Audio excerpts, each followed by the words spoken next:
Party పేదల party, ఈ దేశ స్వాతంత్ర్యం కోసం పోరాటం చేసిన పార్టీ, తెలంగాణ రాష్ట్రాన్ని ఇచ్చిన పార్టీ, బడుగు బలహీన వర్గాలకు ముఖ్యంగా రైతులకు అండగా ఉండే పార్టీ ఏదంటే కాంగ్రెస్ పార్టీ. ఈ కాంగ్రెస్ పార్టీ ద్వారానే పేదలకు న్యాయం జరుగుతుంది తప్పితే ఒక కుటుంబ పార్టీ ద్వారా ఎప్పటికి కూడా న్యాయం జరగదు.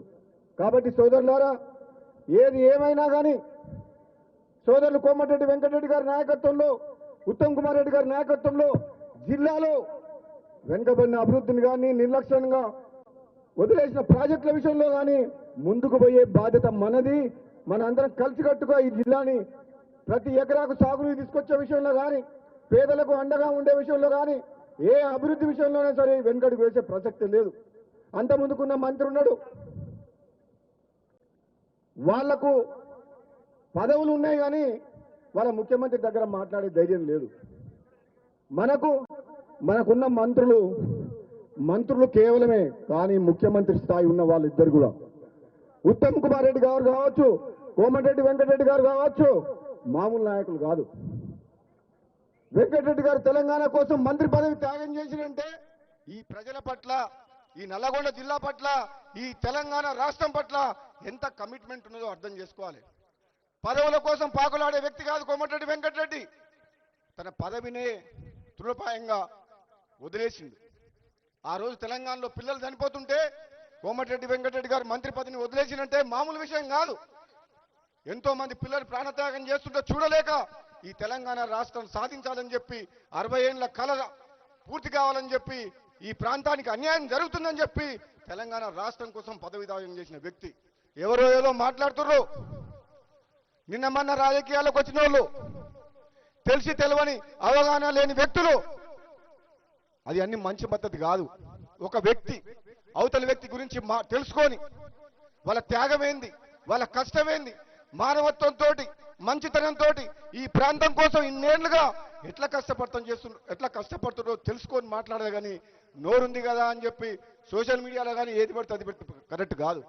ముఖ్యంగా సోదరుడు వెంకటరెడ్డి గారు బ్రాహ్మణ వెలంలో రిజర్వాయర్ ఈరోజు నీళ్లు వచ్చినాయి, మా మునుగోడుకు వచ్చినాయి నీళ్లు కాలువల ద్వారా.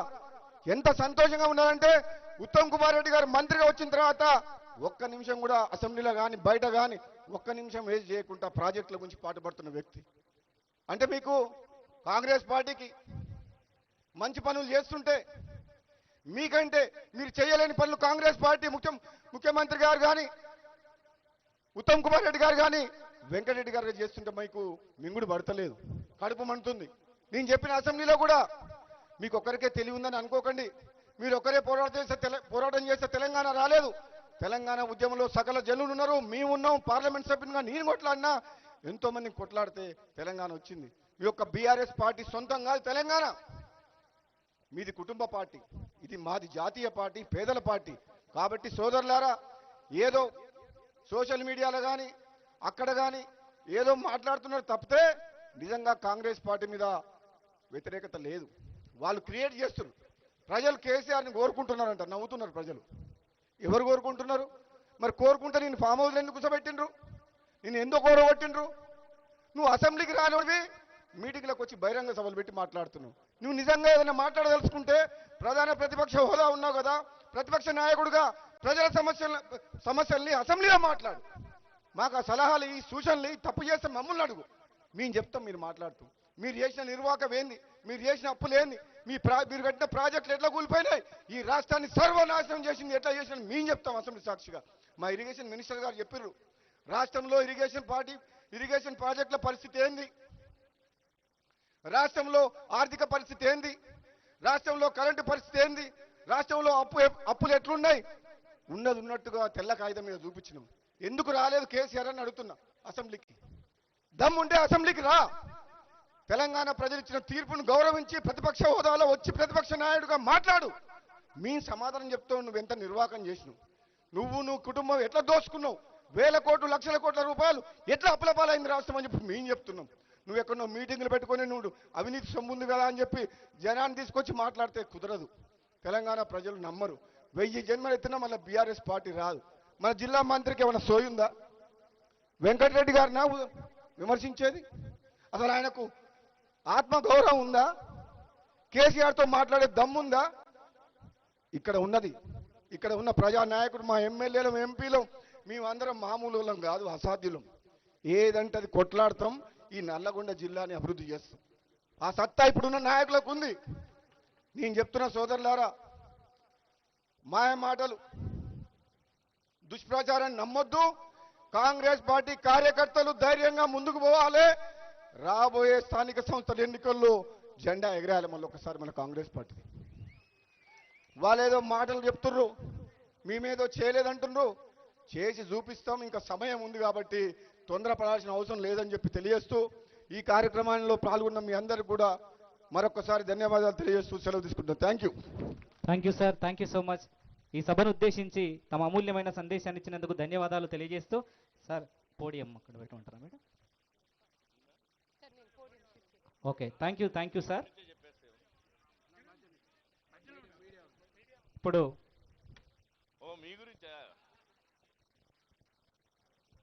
ఈరోజు నూతన కలెక్టర్ భవనం శంకుస్థాపన కార్యక్రమానికి ముఖ్య అతిథులుగా వచ్చినటువంటి ఆర్ఎన్బి శాఖ మంత్రులు వెంకటరెడ్డి గారికి, అలాగే ఇరిగేషన్ శాఖ మంత్రులు ఉత్తమ్ కుమార్ రెడ్డి గారికి, నల్లగొండ జిల్లా, పూర్వ నల్గొండ జిల్లా శాసనసభ్యులందరికీ, అలాగే ప్రారంభోత్సవానికి వచ్చినటువంటి ఎమ్మెల్సీ గారు శంకర్ నాయక్ గారికి, సత్యం గారికి, కలెక్టర్ గారికి ప్రత్యేకంగా అభినందనలు.